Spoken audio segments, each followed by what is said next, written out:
Hi guys, Rob Flux here from Property Developer Network.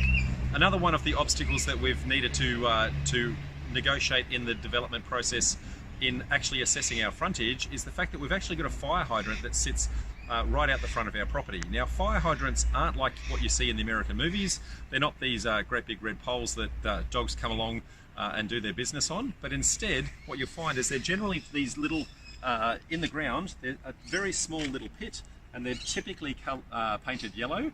I say typically because quite often that yellow paint actually wears out.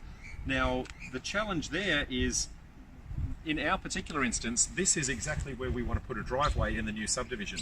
So one of the processes that we need to do is actually check with our civil engineer to see whether or not we're going to have to relocate that fire hydrant, which may be a metre or so up the road, or alternatively whether we can convert that into what is called a trafficable obstacle, in which case we can actually have the driveway go in and around that.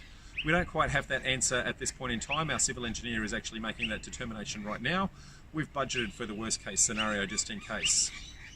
But the thing is, if it's not this great big red pole, how do the fireys actually know that a fire hydrant exists when they're pretty hard to see? So the clue is what is called a cat's eye.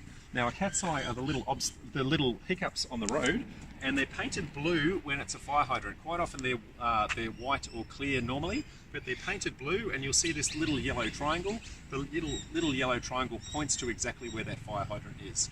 So if you're ever needing to put a fire hydrant in place for one of your properties, so hello to the postie, if you're ever wanting to put a fire hydrant in for one of your properties, go look for these blue cat's eyes, follow the triangle, and you'll be able to see that. And you can typically do that just using Google Street View and not even have to go visit the property.